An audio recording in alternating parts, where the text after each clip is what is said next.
Assalamualaikum warahmatullahi wabarakatuh. Innal hamdalillah alhamdulillahilladzi anzala ala 'abdihil kitaba wa lam yaj'al lahu 'iwaja. Asyhadu an la ilaha illallah wahdahu la syarikalah wa anna Muhammadan abduhu wa rasuluhu la nabiyya ba'dah. Allahumma sholli ala sayyidina wa habibina wa syafi'ina wa qurrati a'yunina Muhammad sallallahu alaihi wasallam wa ala alihi wa ashabihi wa man tabi'ahu ila yaumiddin, amma ba'du. Para bapak, para ibu, saudara-saudari sekalian dimanapun berada, yang besar tak dihimbau gelar, yang kecil tak disebut nama, semoga kita semuanya di bulan yang penuh berkah ini, yaitu bulan Maulud,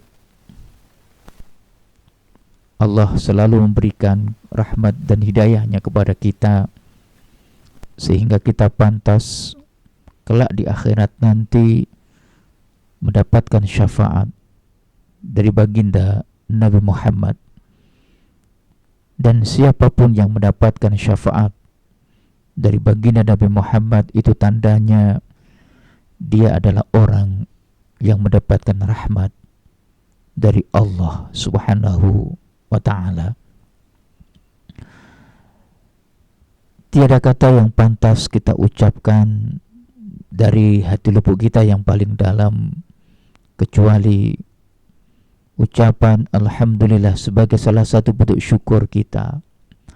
Semoga dengan kesehatan dan keimanan ini menjadikan kita hamba yang pandai bersyukur.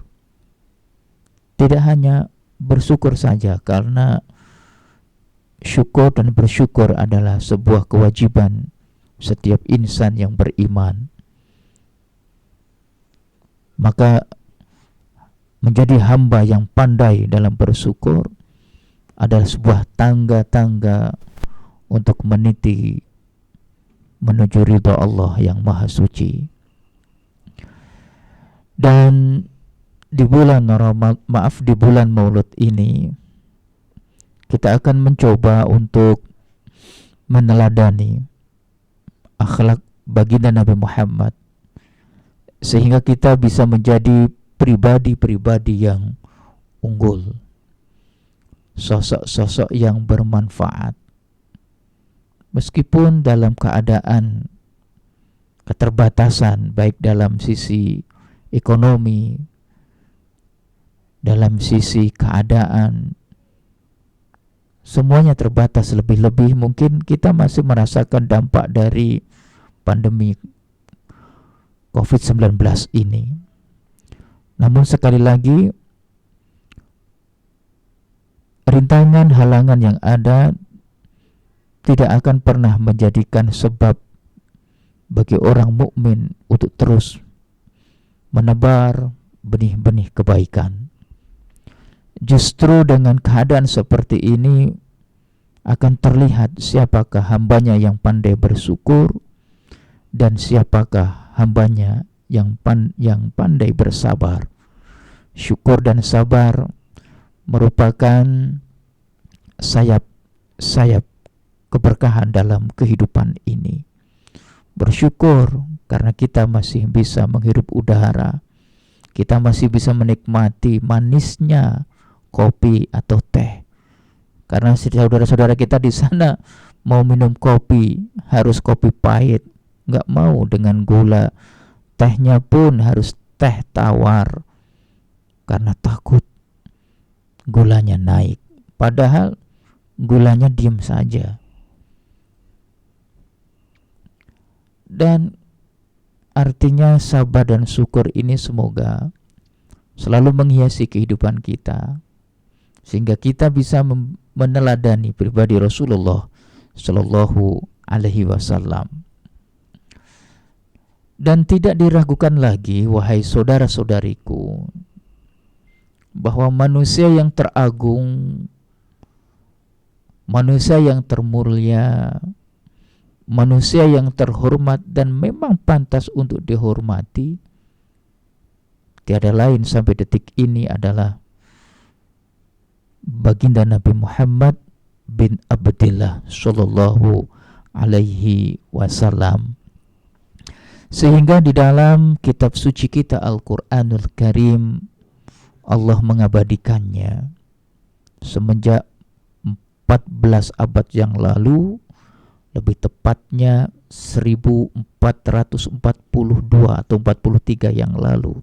Sampai detik ini, semua manusia yang beriman kepada Allah mengakui keteragungan dan ketermuliaan beliau. Maka patutlah kita meniru, kita napak tilas langkah-langkah kehidupan beliau, sehingga diri yang hina ini, diri yang banyak dosa ini, kelak pantas mendapatkan ridha dan rahmat Allah subhanahu wa ta'ala. Ayat yang sangat familiar bagi kita semuanya adalah, dan sering kita dengar lebih-lebih di bulan Maulud seperti ini, laqad kana lakum fi rasulillahi uswatun hasanah. Bahwa di dalam pribadi, dalam jiwa, dalam sikap, dalam tutur kata Nabi, bahkan dalam diamnya Nabi, ada suri tauladan yang pantas kita tiru. Untuk siapa uswatun hasanah itu?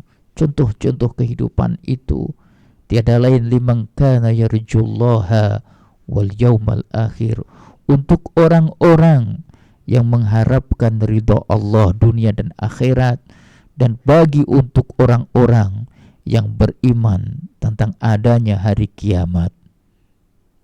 Wa dzakarullaha katsiran. Hingga kalau kita telaah bersama-sama betapa Allah subhanahu wa ta'ala mengagungkan Nabi kita Muhammad sallallahu alaihi wasallam ini.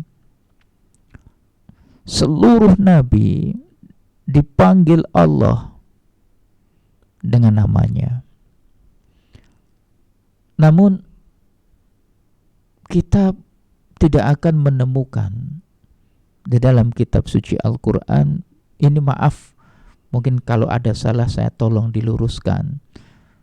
Saya sendiri belum menemukan bahwa Rasulullah dipanggil oleh Allah langsung dengan namanya, ya Muhammad, sebagaimana yang Allah memanggil para nabi-nabinya, mulai dari Nabi Adam hingga Nabi Isa alaihissalam. Contoh di dalam surat Al-Baqarah, bagaimana Allah memberikan wahyu atau berfirman kepada Nabi Adam alaihissalam, qala ya Adamu anbi'hum bi asma'ihim, falamma anba'ahum bi asma'ihim qala ya Adamu anbi'hum. Allah berfirman, ya Adamu, wahai Adam, anbi'hum bi asma'ihim, ucapkanlah, sampaikanlah kepada jin-jin dan malaikat itu tentang nama-nama yang kamu ketahuinya. Yang menjadi stressing pembicaraan kita adalah sebuah panggilan Allah kepada utusannya, kepada nabinya. Yang pertama adalah Nabi Adam. Allah memanggilnya langsung, ya Adam. Begitupun juga kepada Nabiullah Ibrahim alaihissalam, dipanggil namanya, ya Ibrahimu a'rid an hadza innahu qad jaa'a amru rabbika wa innahum atihim azabun ghairu mardud. Ya Ibrahim a'rid an hadza, wahai Ibrahim, berpalinglah engkau dari ini. Yang menjadi pembicaraan, pusat pembicaraan kita adalah panggilan Allah kepada kekasihnya, Nabi Ibrahim Khalilullah. walaupun mendapatkan titel kekasih Khalil, tetap dipanggil bukan ya Khalil tetapi langsung namanya. Begitupun juga Nabiullah Nuh alaihi salam. Qala ya Nuh innahu laysa min ahlika innahu amalun ghairu salih. Ketika Nabi Nuh meminta kepada Allah agar menyelamatkan keluarganya dan khususnya anaknya yang bernama Kan'an, Allah berfirman kepada beliau, Qala ya Nuh innahu laysa min ahlika, sesungguhnya anakmu Kan'an yang durhaka itu bukanlah termasuk keluargamu. Begitupun juga kepada Nabi Musa yang mendapatkan julukan adalah kalamullah, orang yang langsung berbicara dengan Allah. Pun toh demikian dipanggil langsung namanya. Qala ya Musa inni istafaituka 'alan nasi birisalati wa bikalami. Di dalam surat Al-A'raf ayat ke-144. Wahai Musa, inni istafaituka 'alan nasi, sesungguhnya aku memilihmu di antara manusia-manusia birisalati, untuk mendapatkan tugas tentang risalahku, menyampaikan syariatku, syariatnya Allah. Dan begitu bukan dengan Nabi sebelum Nabi Muhammad sallallahu alaihi wasallam, yaitu Nabi Isa alaihissalam. Allah juga langsung menyebut namanya. Idz qala Allahu ya Isa ibn Maryam Ya Isa bin Maryam azkur ni'mati 'alaika wa 'ala walidatika. Di dalam surat Al-Maidah. Ya. Idz qala Allahu ya Isa bin Maryam, wahai Isa anaknya Maryam, uzkur ni'mati 'alayya. Uzkur ni'mati 'alaika wa 'ala walidatika. Sebutlah nikmat-nikmatku yang ada pada dirimu dan yang telah aku berikan kepada ibumu. Semuanya nabi-nabi dari Nabi Adam alaihissalam sampai Nabi Isa alaihissalam dipanggil namanya langsung. Tapi beda dengan Kanjeng Nabi Muhammad sallallahu alaihi wasallam. Allah memanggilnya dengan panggilan sesuai dengan tugas. Ya ayyuhan nabiyyu.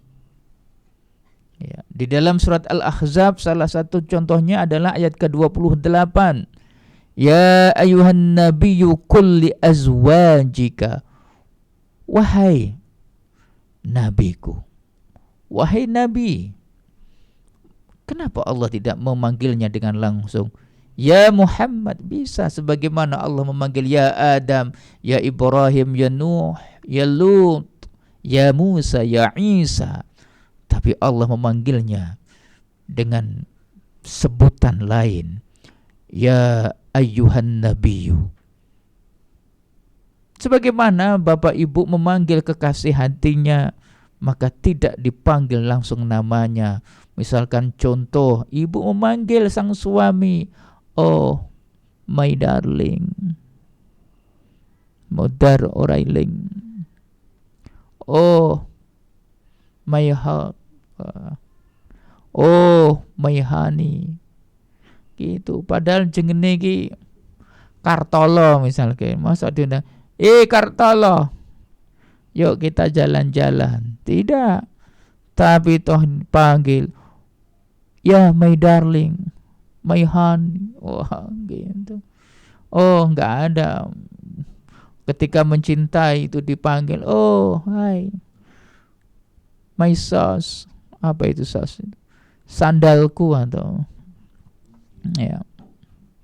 Dipanggil dengan sebutan yang indah. Mungkin saya memahami mengapa Allah memanggil tidak langsung dengan namanya, karena Allah memuliakannya, karena Allah mencintainya. Karena ketika seseorang mencintai, maka ia akan memanggil namanya dengan nama yang indah. Di dalam surat Taubah juga Allah memanggil Nabi Muhammad tidak dengan namanya. Ya ayuhan nabiyyu jahidul kuffar wal munafikin. Surat Taubah. Padahal ini adalah perintah untuk apa? Perang, melawan orang-orang kafir dan orang-orang munafik. Ya ayuhan nabi. Ya ayuhan nabi ya jahidul kuffar. Berjihadlah, berperanglah, perangilah orang-orang kafir yang telah memerangi umatmu. Begitupun juga di dalam surat awal, surat pertama Ahzab. Ya ayuhan nabiyyu ittaqillaha wa la tuti'il kafirin wal munafikin innallaha kana aliman hakima. Allah memanggil Nabi baginda Nabi Muhammad sallallahu alaihi wasallam tidak langsung dengan namanya. Ini menunjukkan bahwa manusia yang teragung, manusia yang termulia adalah Nabi kita, Rasul kita, kekasih kita, panutan kita, Muhammad bin Abdullah sallallahu alaihi wasallam. Maka patutlah ia menjadi rujukan dalam sikap kita, dalam diam kita, dalam amaliyah ibadah kita pun. Kita memang patut untuk mengikuti sunnahnya. Maka tidak heran apabila Allah memerintahkan kepada kita untuk mengucapkan sholawat kepada baginda Nabi. Bagaimana mungkin hamba yang banyak dosa ini, hamba yang hina ini tidak mengucapkan, tidak melafadzkan sholawat kepada baginda Nabi. Bahkan yang menjadi parameter atau barometer ukuran orang yang kikir adalah bukan orang yang tidak mau berderma, tak mau sedekah. Ya, bukanlah orang yang pentil, nyedit metidil. Itu ketika ada kotak amal cuma dikasihnya itu uang logam atau uang yang ada gambarnya capati murah bawa golok itu. Bukan itu, tapi hakikat orang yang kikir adalah ketika mendengar nama baginda Nabi Muhammad disebut, ia tidak mengucapkan kata sholawat sallallahu alaihi wasallam. Kan itu hanya kata-kata. Mungkin ada yang bertanya begitu. Jangan sepelekan kata-kata, karena dengan ungkapan, dengan kata, sesuatu itu bisa halal dan haram.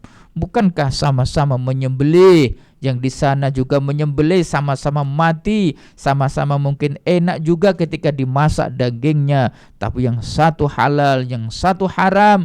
Ketika menjadi halal jika menyembelihannya menyebut bismillahirrahmanirrahim, Allahu akbar, tapi yang satunya digorok entok tanpa menyebut nama Allah, itu hanya sebuah kata.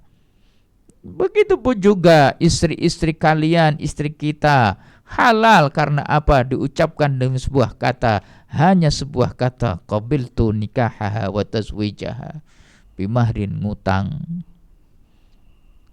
Sebuah kata itu.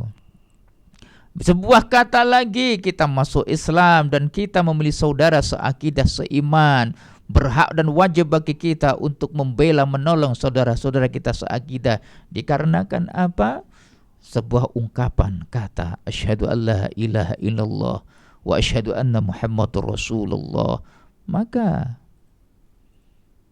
barometer orang yang medit pelit kelilit adalah ketika mendengar nama Kanjeng Nabi Muhammad disebut, ia tidak mengucapkan Allahumma sholli ala sayyidina Muhammad. Innallaha wa malaikatahu yusalluna 'alan nabi ya ayyuhalladzina amanu shallu 'alaihi wa sallimu taslima.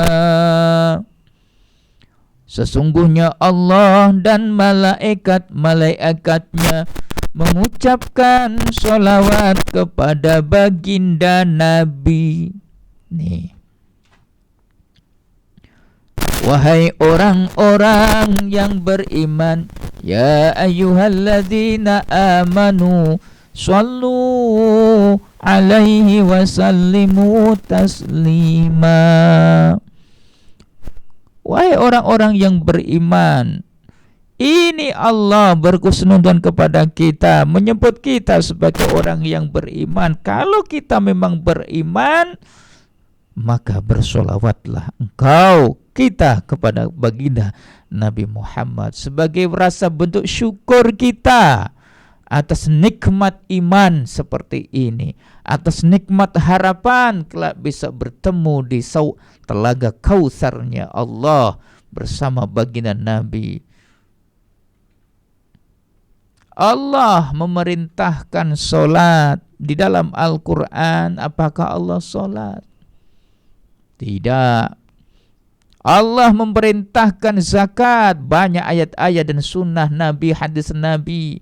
Pertanyaannya, apakah Allah itu mengeluarkan zakat? Juga tidak.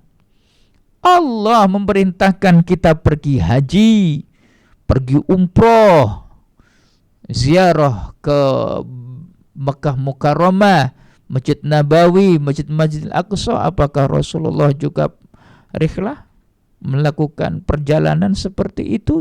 Tidak. Allah memerintahkan sedekah, kebaikan ibadah. Apakah Allah melakukan sedekah? Tidak.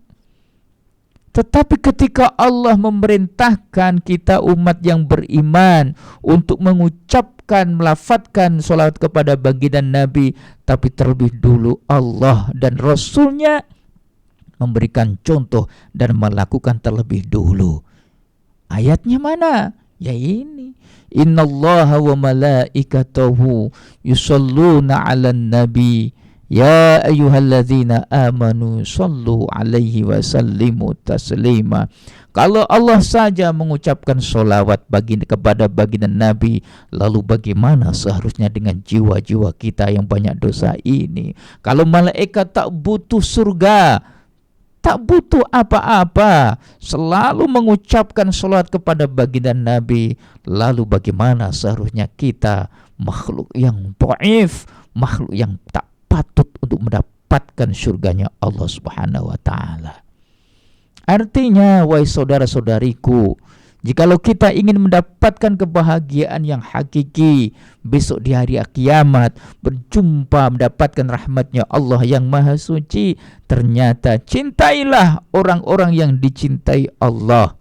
Saya ulangi lagi, kalau kita ingin mendapatkan rahmat dan hidayah surganya Allah di akhirat nanti, caranya adalah cintailah orang yang dicintai oleh Allah.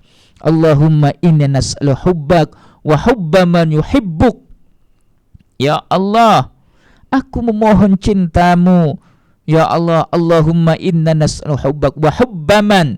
Dan aku mohon ya Allah, berikanlah kami kesempatan dan kekuatan untuk mencintai orang yang Engkau cintai. Lalu bagaimana caranya kita mencintai orang yang sudah tiada? Kita tak pernah jumpa dengan dia, lalu bagaimana kita bisa mencintai? Sebutlah namanya. Allah itu Maha Rahman, kasihnya tak pilih kasih, sayangnya selalu kunjung datang. Allah tahu kemampuan kita, tak mungkin kita berjumpa saat ini dengan Nabi, tapi dengan perantara solawat Allahumma sholli ala Sayyidina Muhammad, kita bisa berjumpa dengan Nabi. Dan ini adalah salah satu bentuk kecintaan kita terhadap makhluk yang paling mulia dunia dan akhirat nanti. Hingga dalam sebuah hadis Rasulullah Shallallahu Alaihi Wasallam memberikan motivasi kepada kita, mengingatkan kepada kita, man shalla alayya wahidatan sallallahu alaihi asyran. Barang siapa yang mengucapkan salawat kepadaku satu saja. Allahumma sholli ala Sayyidina Muhammad, betul. Allahumma sholli ala Muhammad, betul. Tak ada Sayyidinya, betul. Menggunakan Sayyidina, betul. Yang salah siapa? Yang tidak bersolawat. Wes gak solawat, nyalah-nyalah ke wong sing solawat. Sama betulnya. Ini hadis sahih. Barang siapa yang mengucapkan satu saja, Yang membalasnya bukanlah Rasulullah, tapi yang membalasnya adalah orang zat yang mencintai Rasulullah Muhammad bin Abdullah sallallahu alaihi wasallam. Maka dalam doa kita, ya Allah, aku mohon, aku minta bisa mencintaimu, dan ya Allah, Allah hubbak wa hubbaman, dan mencintai orang yang engkau cintai. Di dalam hadis lain, Rasulullah sallallahu alaihi wasallam, inna aulan nasi bi yaumal qiyamah. Sesungguhnya manusia yang paling dekat denganku besok di hari kiamat siapa? Ustaz Muhtadi? Belum tentu. Ustaz Abdul Somad? Mungkin. Ustaz Adi Hidayat? Mungkin. Siapa? Tetapi yang menjadi barometer orang yang paling dekat itu bisa saja Anda. Ustaz, saya bukan ustaz, saya bukan kiai. Kalau kita bukan ustaz, kalau Anda bukan kiai, kalau Anda bukan anak raja tetapi ingin berjumpa dengan sang raja dunia akhirat, cintailah kekasihnya. Lalu bagaimana caranya? Perbanyaklah membacakan salat Nabi setiap kesempatan. Ya. Inna aulan nasi bi yaumal qiyamah aktsaruhum alayya sholatan. Yang paling banyak mengucapkan sholawat kepadaku, itulah dia yang paling dekat denganku. Oh, kalau begitu Sabian? Enggak tahu, wallahu alam bisawab. Kalau Sabian bersolawat, ya Habibal Mustafa, ya khairal baraya, itu nggak tahu. Ketika kita melihat itu, kita ikut sholawatan atau melihat kecantikannya, nggak tahu itu. Ini anak-anak muda seperti ini, wallahu alam bishawab. Yang terpenting adalah banyak sholawat. Ya. Man ana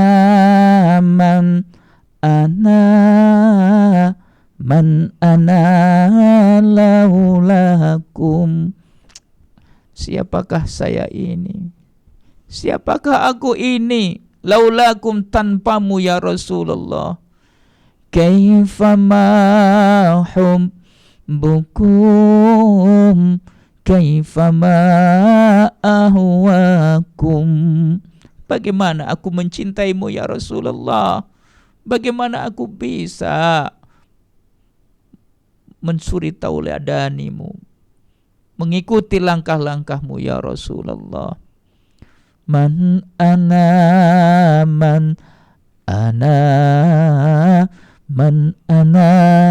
laulakum, kaifama hubbukum, kaifama ahwakum.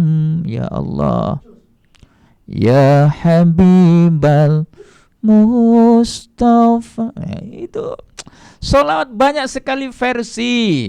Tapi yang lebih penting, tatkala ibu-ibu sedang lagi masak di dapur, potong-potong itu brambang, sambal terong dan lain sebagainya, pas ngulek, ya sambil sholawatan lah. Sholawat, hayo sholawat, wong Gusti Allah wae sholawat.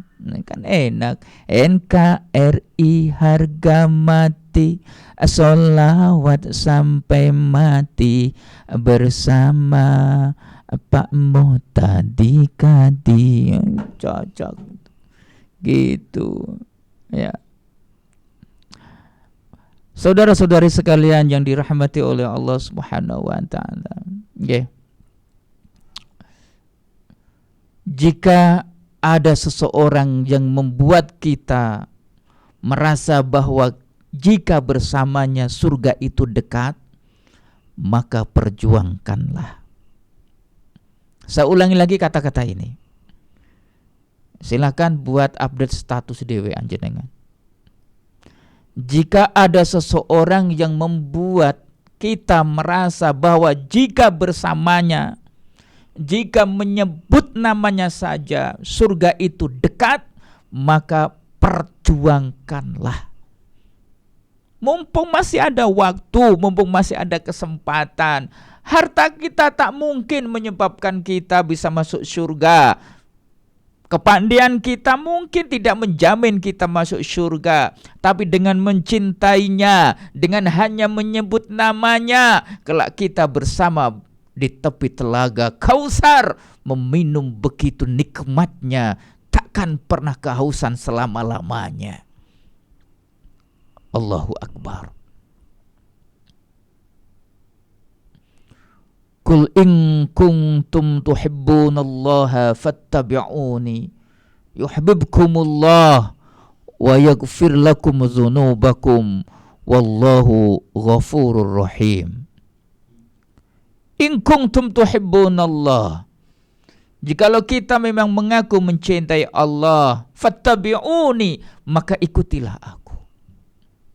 Kata Rasulullah, ikuti aku semampumu, bukan semuanya, karena kita dhaif, kita lemah. Semampu kita melakukan kebaikan, melakukan perintah-perintah Rasulullah Shallallahu Alaihi Wasallam. Kalau kita sudah mengikuti apa yang dilakukan, apa yang diperintahkan oleh Rasulullah semampu kita, maka kita akan mendapatkan sesuatu yang sangat besar. Apa itu? Yuhibbukumullah, maka Allah akan mencintai kita. Kalau Allah mencintai kita, la ubali, aku tak peduli, kata Allah, seberapa pun dosa-dosa kita. Meskipun segunung tinggi Merapi, seluas samudra Gunung Kidul, tapi kalau Allah mencintai kita, semua itu akan hilang, musnah semuanya. La ubali, aku tak peduli. Tidak hanya cukup dicintai Allah, wa yaghfir lakum dzunubakum. Ayatnya jelas, Allah akan mengampuni semua dosa-dosa kita. Dan salah satu ciri orang yang mengikuti Rasulullah, sekali lagi simpel, ringan, mudah.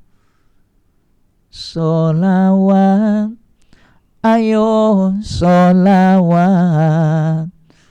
wong malaikat wae sholawat, NKRI harga mati, karena sampai mati bersama apa tadi kati. Allahumma sholli ala Sayyidina Muhammad.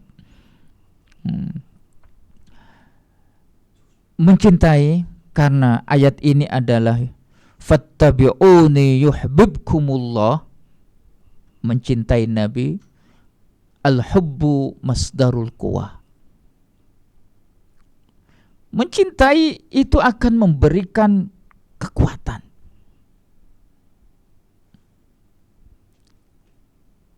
Dan dicintai itu akan menghadirkan keberanian. Saya ulangi lagi kata-kata ini. Mencintai, kita mencintai sesuatu, lebih-lebih kita mencintai Allah, kita mencintai Rasulullah, maka cinta itu akan memberikan kita kekuatan yang dasarnya di luar logika kita. Dan ketika dicintai, maka itu akan menghadirkan keberanian. Contoh konkret, siapakah dia yang mencintai baginda Nabi sehingga memiliki kekuatan di luar nalar manusia, disiksa sampai mati pun, disiksa dengan siksaan yang tak mungkin bisa dirasakan, ditanggung, diterima, dirasa oleh manusia biasa, tapi ia masih hidup. Namanya diukir dalam sejarah tinta emas peradaban Islam. Siapakah dia? Bilal bin Rabah. Ahad, ahad, ahad. Ketika tuannya, majikannya tahu kalau dia itu beriman kepada Muhammad bin Abdullah, dan pada saat itu siapapun yang beriman percaya kepada Nabi Muhammad, maka siksaan bahkan mati menjadi imbalannya. Toh demikian, Bilal ketika menerima siksaan itu memiliki kekuatan yang luar biasa untuk menjaga kecintaannya kepada baginda Nabi. Dan akhirnya apa? Ia menjadi hamba yang merdeka. Bahkan dia diimpikan oleh baginda Nabi berada di surga ketika Nabi mendengar suara dari sandalnya. Kisah Bilal. Begitupun juga ada kisah yang sangat menarik sekali. Kisah Sauban. Dia adalah seorang budak dari Yaman. Ya. Dan ketika ia berjumpa Rasulullah membelinya, kemudian dimerdekakan oleh baginda Nabi Muhammad SAW. Karena sebagai balas budi dimerdekakannya, maka ia selalu bersama dengan Nabi. Ia mewakafkan dirinya, ia mewakafkan waktunya hanya untuk Islam, hanya untuk bersama Nabi dalam membela agama Allah. Di mana ada Nabi, di situ ada Sauban. Baik di dalam masjid terutamanya maupun di tengah medan perang, selalu bersama dengan Rasulullah SAW. Mencintai, memberikan kekuatan, dan dicintai. Karena ia mencintai Rasulullah, ia memiliki kekuatan yang sangat dahsyat.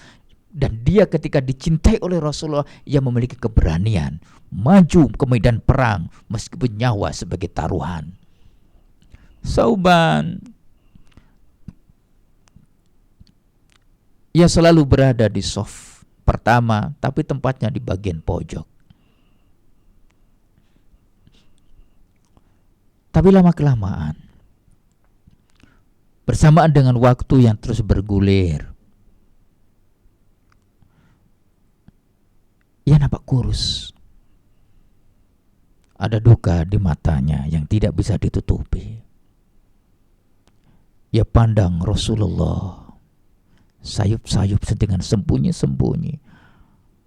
Ada kekhawatiran di dalam dirinya. Maka para sahabat seperti Sayyidina Abu Bakar, Sayyidina Umar, Sayyidina Utsman, Sayyidina Ali, dan sahabat-sahabat yang lain tahu ada perubahan yang dirasakan oleh Sauban. Badannya yang kurus tidak bisa disembunyikan. Maka sebagai seorang sahabat, sebagai teman, baik di dalam medan perang maupun saat di dalam Masjid An-Nabawi bersama baginda Nabi, bersama-sama bersujud di hadapan Allah, Abu Bakar diminta oleh para sahabat untuk menanyakan ada apa kiranya. Kalau memang soal harta, di situ ada Abdurrahman bin Auf, di situ ada Sayyidina Utsman bin Affan. Kalau memang butuh harta, butuh makan, jangan sampai ada para sahabat Nabi yang kelaparan. Tapi hebatnya para sahabat Nabi berlomba untuk tidak memberikan beban kepada orang lain, untuk tidak berbagi kesusahan pada orang lain. Itu hebatnya. Yang satunya ingin berbuat baik, saling menolong, tapi yang satunya ingin tidak jadi beban bagi orang lain. Hingga apa yang ingin diketahui oleh Abu Bakar atas perintah para sahabat yang lain tidak didapatkan dari Sauban. Akhirnya Rasulullah pun memanggilnya. Wahai Sauban, kira-kira kamu kenapa? Sampaikanlah kepadaku, kamu punya masalah apa?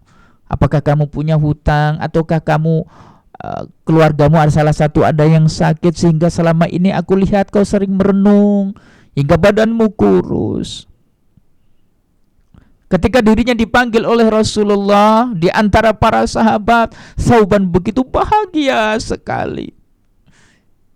Bahagia, berbinar-binar matanya. Ketika ia ditanya oleh Rasulullah, ia berkaca-kaca sebenarnya. Tapi karena ditanya oleh Rasulullah, maka ia pun wajib untuk menjawabnya. Ya Rasulullah,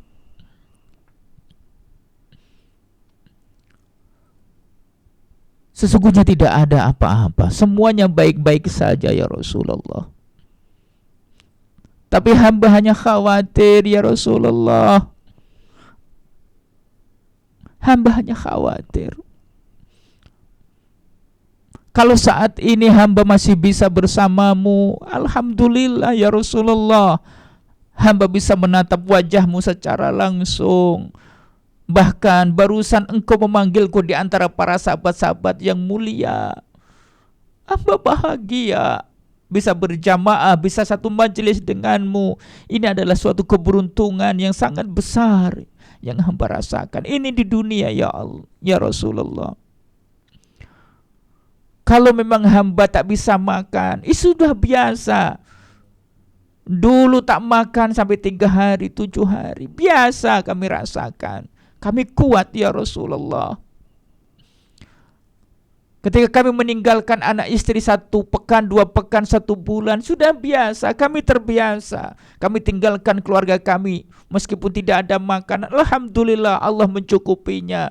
Karena saya harus bersama dengan engkau berjuang fisabilillah. Kami kuat ya Allah. Tapi yang kami khawatirkan ya Allah, ketika kami harus berpisah dengan engkau, masihkah hamba bisa berjumpa denganmu ya Rasulullah? Itu yang hamba khawatirkan, itu yang hamba pikirkan sampai ini. Hingga mungkin badan saya kurus seperti ini karena saya memikirkan selalu bagaimana nanti ketika di akhir, apakah hamba masih bisa berjumpa denganmu ya Rasulullah. Karena hamba adalah dulu seorang budak, orang yang biasa, tidak seperti para sahabat-sahabat yang senior. Padahal umatmu begitu banyak, ketika di akhirat nanti, apakah aku masih bisa berduduk dekat denganmu ya Rasulullah? Apakah engkau sempat memanggilku seperti ini ya Rasulullah? Apakah hamba nanti bisa menatapmu dengan jarak yang dekat ya Rasulullah? Hamba khawatir ya Rasulullah, di akhirat nanti hamba tidak bisa berjumpa denganmu, hamba tidak bisa dalam majelis denganmu. Itu yang saya khawatirkan ya Rasulullah. Mendengar hal seperti itu, baginda Nabi diam sejenak. Sebuah kata dan ungkapan yang begitu tulus yang keluar dari hati yang paling dalam. Betapa hebatnya para sahabat. Di antaranya adalah sahabat Sauban. Ia khawatir bukan karena harta. Ia khawatir bukan karena kehilangan kedudukan. Tapi satu kekhawatirannya adalah ketika nanti ia tidak bisa berjumpa dengan baginda Nabi Muhammad sallallahu alaihi wasallam. Tak lama kemudian Allah pun menurunkan firman-Nya yang menjadi jawaban atas kekhawatiran sahabat Sauban radhiyallahu anhu. Di dalam surat An-Nisa ayat 69 sampai 70. Wa may yuti'illaha war rasul fa ulaika ma'al ladzina an'ama Allahu 'alaihim minan nabiyyin wasiddiqin wasyuhada wassalihin wa hasuna ulaika rafiqa. Dzalikal fadlu minallah wa kafa billahi alima. Barang siapa yang taat kepada Allah dan Rasulnya, maka mereka akan bersama dengan orang-orang yang telah Allah beri kenikmatan berupa para nabi, orang-orang yang siddiq, para syuhada dan solihin, dan sesungguhnya mereka adalah teman-teman yang paling mulia. Betapa bahagianya Sauban. Sebab peristiwa ini Allah menurunkan ayat ini, asbabul nuzul ayat ini, ketika Sauban merasa takut dan khawatir tidak bisa bersama Rasulullah di akhirat nanti. Saudara-saudariku, kita tak bisa jumpa Nabi, kita tidak sejaman dengan Nabi, kita berada di akhir zaman ini, tapi kita bisa bersama Nabi mungkin dalam satu majelisnya, dengan satu syarat, wa may yuti'illaha war rasul, kita taat kepada Allah, kita patuh kepada baginda Nabi, maka kita akan bersama-sama dengan para nabi, dengan para siddiqin, para sahabat Nabi, para syuhada wassalihin. Allahu akbar walillahil hamd. Laqad kana lakum fi Rasulillah uswatun hasanah.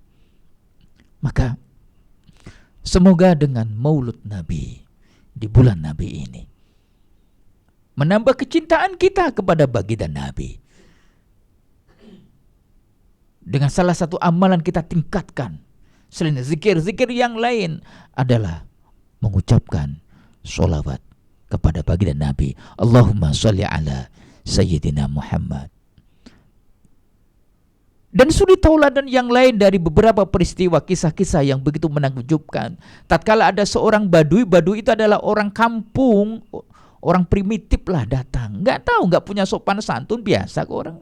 Memang nggak sekolah dan lain sebagainya. Tapi ada keimanan ia menunggang kuda dari jarak yang jauh ingin berjumpa dengan seseorang yang disebut-sebut namanya Muhammad bin Abdillah. Dan ia tidak kenal, ia belum tahu, tapi ia ingin berjumpa dengannya. Tiba-tiba sampai di sebuah masjid, yaitu Masjid Nabawi. Pada saat itu belum di keramik, ya berupa masih tanah. Tiba-tiba, ya biasa, orang Badui, orang kampung, orang primitif itu kan kalau kencing seenaknya sendiri. Wes kudungunya langsung disentir nang ngono wae. Tiba-tiba ia itu kencing di masjid itu. Betapa marahnya Umar bin Khattab dan sahabat-sahabat yang lain. Ini adalah penghinaan besar. Sebuah tempat suci dikencingi oleh seseorang. Betapa marahnya. Tetapi Rasulullah begitu arif dan bijaksananya. Jangan kau marahin orang itu. Stop. Jangan dulu. Betapa hebatnya Rasulullah. Ada beberapa hikmah kesabaran Rasulullah, kearifan Rasulullah ini. Andaikan para sahabat diantaranya Umar radhiyallahu anhu dibiarkan memenggal kepala orang yang kencing di Masjid Nabawi ini, bagaimana? Tentunya orang tersebut pada waktu kencing dia akan lari terbirit-birit. Otomatis kencingnya akan kan mana-mana tuh, tidak pada satu tempat. Maka Rasulullah melarangnya, jangan. Karena apa? Dia tidak tahu. Satu, karena dia tidak tahu, ia belum tahu bagaimana Islam menjaga kebersihan, bagaimana cara Islam untuk bagaimana seni dengan baik, qadul hajat dengan baik. Ia tidak tahu. Dan lebih hebatnya apabila ia dimarahin, otomatis dia akan kemana-mana. Otomatis apa? Ya najisnya kemana-mana. Rasulullah udahlah biarin saja dia sampai kencing, nanti disiram dengan air. Beres toh. Sebab kearifan Rasulullah SAW seperti itu, orang Baduin tadi masuk Islam. Allahu Akbar. Yang dapat kita petik dari kisah ini adalah yassiru wala tu'assiru. Mudahkanlah, jangan mempersulit. Basyiru wala tunaffiru, berikan kabar gembira kepada saudara-saudara kita. Kearifan kelembutan Rasulullah SAW memberikan pendaran sehingga Islam bisa sampai ke negeri Nusantara ini tanpa dengan pedang, tanpa dengan peperangan, tapi dengan kejujuran dalam berdagang. Saudara-saudariku dimanapun berada, sekali lagi mengingatkan diri saya pribadi, dan semoga juga bermanfaat bagi Anda semuanya. Hanya dengan bermodalkan sholawat, tak butuh uang, tak butuh tempat, tak butuh bersuci diri dulu. Dimanapun kapanpun bisa kita lakukan. Dengan zikir secara fokus, atau mungkin dengan diiringi dengan nyanyian. Dinadakan maksudnya. Kita menshalla alaihi sholatan wahidatan sallallahu alaihi asyran. Maka Allah akan membalas sholawat kita dengan 10 kebaikan. Betapa indahnya Islam itu, betapa mudahnya Islam itu. Wa ma arsalnaka illa rahmatan lil alamin.